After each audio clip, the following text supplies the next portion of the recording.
Baik, bismillahirrahmanirrahim. Assalamualaikum warahmatullahi wabarakatuh.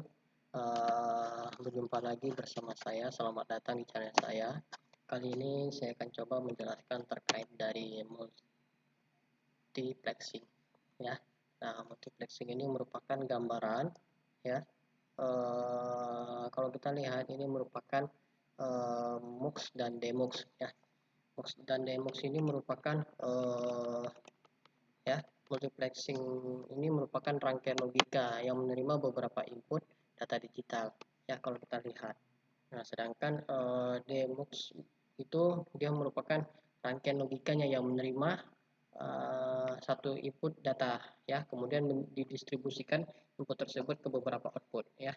Nah, kalau kita lihat, nah, ada yang ini yang namanya kita kenal dengan FDM. FDM ini merupakan frekuensi division multiplexing, ya, di mana FDM ini sinyal yang dimodulasinya dia memerlukan bandwidth yang terpusat pada frekuensi pembawa atau itu disebut dengan channel, ya. Jadi di sini sangat jelas setiap sinyal yang dimodulasi ke frekuensi itu berbeda-beda, ya, tergantung dari berapa sih rentang kecepatan dari frekuensi atau ada nggak tidak hambatan yang terjadi pada frekuensi tersebut. Nah, untuk mencegah interferensi channel dipisahkan oleh yang namanya band pelindung atau yang namanya guard bands, ya.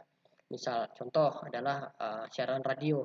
Nah, jadi radio itu untuk mencegah terjadinya interferensi channel itu siaran radio dan menggunakan namanya guard bands, ya. Sinyal ini tetap dialokasikan meskipun tidak ada data, ya. Jadi frekuensi division multiplexer ini dia merupakan sinyal yang dimodulasi ke frekuensi yang berbeda-beda, ya, kalau kita lihat. Nah, ini contohnya kita bisa melihat frekuensi pada diagram ini, frekuensi division multiplexing diagram, ya, di mana masing-masing frekuensi itu tentu memiliki channelnya yang berbeda-beda, ya. Ada yang frekuensi 1 sampai dengan frekuensi 6, dan berapa sih rentang waktu atau timer waktu yang diperlukan dalam frekuensi tersebut, ya, baik dari channel 1 sampai dengan channel 6. Nah, semakin dekat frekuensi atau semakin kuat channel, maka rentang waktunya tentu akan semakin baik, ya, kalau kita lihat. Nah, ini merupakan FDM system, ya, di mana kalau kita lihat gambarannya, bagian di atas adalah merupakan transmitter, yang bagian kedua merupakan spektrum komposit dari baseband modulasi sinyalnya, dan yang gambar ketiga ini merupakan gambar dari receiver. Jadi masing-masing gambar ini dia memiliki FDM sinyal, ya, composite basebandnya. Jadi kalau kita lihat, ya, untuk spektrum composite baseband modulasi sinyal itu ada namanya base 1, base 2 sampai dengan base N. Jadi tergantung nanti berapa frekuensi yang di yang digunakan nanti dalam FDM sistem ini, ya. Nah, nanti dari masing-masing baseband itu nanti akan dilakukan filter, ya. Jadi tiap-tiap jalan itu ada, tiap-tiap jalurnya itu ada, ya, kalau kita lihat sampai nanti di modulator atau nanti sinyal tadi itu akan diproses, dirubah lagi datanya, dikonversi lagi. Nah, seperti itu, ya, kira-kira kalau kita lihat. Nah, ini kalau kita lihat FDM dari 3 voice band sinyal, ya, dimana kalau kita lihat yang pertama adalah frekuensi dalam spektrum M1, rentangnya adalah 0 sampai dengan 4000 Hz, ya. Sedangkan spektrum 2, gambar kedua, ini merupakan kalau kita lihat spektrum itu 6 kHz, ya, 64, ya, kalau kita lihat dari tabel gambar diagram di tengah, ya, di mana nilai tengahnya adalah 64 kHz. Kemudian untuk gambar ketiga, spektrum composite signal using subcarriers, di mana rentang nilai tengah adalah 64 kHz dan 68 kHz sampai dengan 72 kHz, ya. Nah, kalau kita lihat sistem pembawa analog atau yang dikenal dengan ATNT atau USI, dia merupakan rancangan hierarki FDM, di mana dia memiliki 12 channel suara dengan frekuensi 4 kHz. Mana kalau kita hitung masing-masingnya itu per channel adalah 48 kHz. Jadi dikalikan saja, ya. kemudian untuk rentang sistem ini dia mencapai 6 kHz sampai dengan 108 kHz. Nah, sedangkan untuk super grupnya adalah 60 channel, jadi lebih besar ya dari grup biasa. Nah, kemudian untuk FPA-nya dengan 5 grup sinyal pembawa diantaranya 420 kHz dan 612 kHz. Sedangkan untuk master grupnya dia 10 super group ya, jadi namanya aja sudah master, jadi kecepatannya tentu akan jauh lebih baik ya ketimbangnya. Kita lihat synchronous time division multiple rate ya, multiplexing, nah, di mana ada rate data dari media yang melebihi rate data dari sinyal yang ditransmisikan. Nah, biasanya sinyal multiple digital itu akan menyisip pada setiap sinyal ya. Kemudian dilakukan pada blok-blok bin. Kemudian nanti pada blok-blok itu akan ada satu jatah di mana nanti waktu yang ditujukan untuk si sumber data ya. Tuh. Kalau kita lihat time division multiplexing, nah kalau kita lihat frekuensinya kemudian time-nya, di sini ada beberapa channel 1 sampai dengan channel 6, kemudian balik lagi ke channel 1 sampai dengan ke channel 5. Ini tergantung dari beberapa time atau frekuensi yang ada nantinya pada time division multiplexing ini. Nah, kalau kita lihat TDM ini, time ini ya, time division multiplexing ini ya.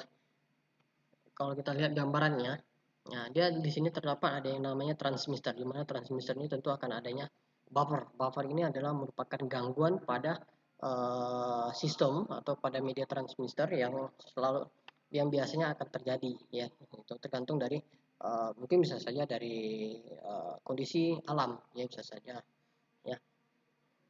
Kemudian pada gambar B ini merupakan TDM dari frame-nya. Jadi nanti frame-frame itu atau paket itu nanti akan dibagi berapa paket atau berapa banyak sih alamat yang akan dipecah-pecah nanti, sehingga pada destination atau si sumber tujuan itu nanti alamatnya tidak akan berantakan, sehingga alamat yang dituju tadi itu akan memiliki nilai yang sama dengan data yang dikirim dengan sebelumnya ya.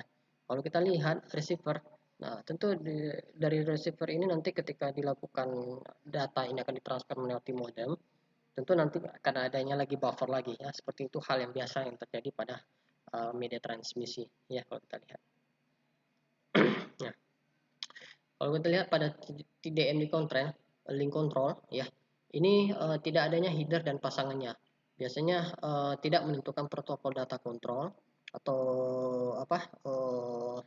link control arus ya, di mana ada data rate pada jalur multiplexing sudah pasti tetap ya. Jadi kalau kita lihat jika channel tidak dapat menerima data, maka channel yang lain harus menerimanya. Hubungan antar sumber harus berhenti, kemudian menyebabkan jatah waktu kosong. Jadi kontrol kesalahan ini terjadi atau bisa dilakukan atau bisa dapat deteksi atau ditangani dengan sistem channel individu ya. Sedang ini merupakan gambaran dari TD data link control on TDM, di mana ada input 1, input 2 dan output 2. Input 1 dan output 2. Jadi masing-masing ini memiliki input data stream yang berbeda-beda. Nah, tergantung dari kebutuhan atau frekuensi atau input data yang diberikan ya. Nah, kalau kita lihat pada keterangan ini ya, kita bisa melihat gambaran keterangan dari F besar apa, A besar apa, C besar apa, D kecil apa, F kecil apa. Kita bisa melihat ya, F besar ini merupakan flag field ya. Kemudian A besar ini merupakan alamatnya, sedangkan C ini merupakan kontrol ya. Sedangkan D itu merupakan satu oktet dari data filenya. Kemudian yang F juga merupakan satu oktet dari FCF filenya ya, kalau kita lihat. Nah, ada yang dikenal namanya framing. Framing ini tidak memerlukan tanda atau karakter scenes untuk menggolongkan frame.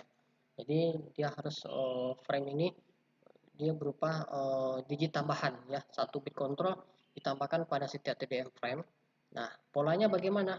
Pola bit yang tidak teridentifikasi digunakan pada channel kontrol. Contoh, ya ini merupakan nilai 010101, di mana merupakan pola yang tidak mungkin pada channel data. Jadi kita dapat membandingkan pola bit yang datang pada setiap channel dengan pola scene ya. Seperti pada frame ya. Nah, Kalau kita lihat untuk contoh dari pengisian pulsa, ini masalah yang terjadi di masalah sinkronisasi sumber data. Biasanya setiap sumber memiliki letak yang terpisah, ya. Jadi data dari sumber yang berbeda itu tidak bisa atau tidak dihubungkan dengan angka rasional sederhana. Solusinya bagaimana? Nah, tentu data red keluar lebih tinggi dibandingkan jumlah red yang datang.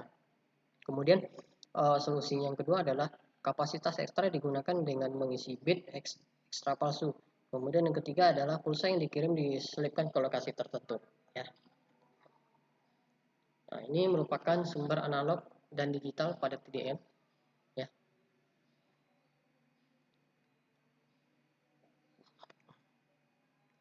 Ini merupakan sistem pembuat digital, ya, hierarki dari TDM, sebuah sistem yang digunakan untuk US, Kanada, dan Jepang, di mana itu menggunakan sistem yang mirip.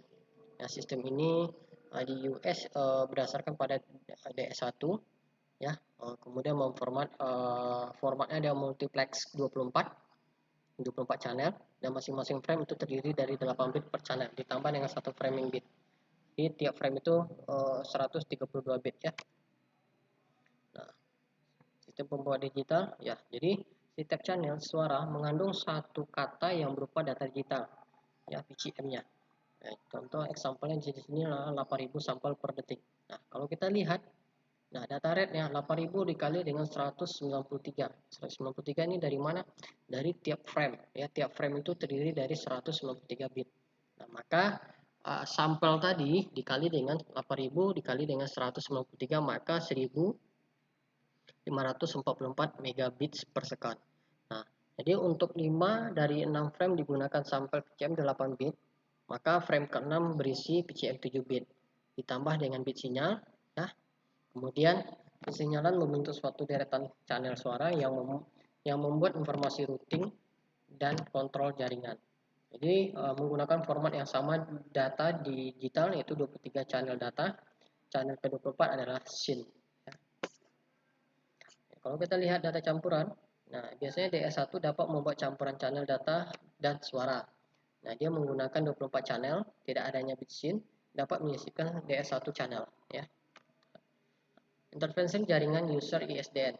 Nah, ISDN ini dia memungkinkan multiplexing pengguna melalui jaringan tunggal ISDN. Nah, biasanya terdapat dua interface, interface ISDN dasar dan interface ISDN primer, ya. Nah, kalau kita lihat interface ISDN dasar, ini merupakan data digital diubah menggunakan transmisi full duplex. Full duplex di sini artinya komunikasi dua arah, ya, artinya full. Ya, saluran fisik yang terpisah digunakan untuk transmisi ke semua arah. Jadi dengan skema pengkodean pseudo binary, ya, di mana satu merupakan 0 volteknya dan 0 merupakan positif atau negatif 75 MV plus lebih, ya, 100%. Ya. Datanya itu 125 kilobits, ya, kilobit per second. Kemudian akses dasar terdiri dari dua channel, di mana 64 kbps dan B 64 kbps dan D 16 kbps dengan menghasilkan muatan sebesar 144 kbps. Jadi kapasitas yang tersisa digunakan untuk framing, ya, lebihnya. Nah, kalau kita lihat interface dasar SDN ini, dia merupakan channel B ini merupakan channel user dasar, ya, di mana ada data atau PCM suara digital dikoneksikan, logika disusun terpisah pada tujuan yang berbeda. Sedangkan channel D ini digunakan untuk kontrol dan data. Ya, contohnya di sini frame LAPD, ya. Jadi tiap frame panjang itu 42 bit. Jadi rate setiap frame itu 24 mikrosecond, ya. Nah, kalau kita lihat struktur dari frame, ya, kita lihat panjangnya adalah 48 bit, ya. Jadi sangat panjang. Jadi masing-masing sudah mempunyai keterangan F frame bit, L decibelance bit. Ini tergantung dari ininya, ya. Oke.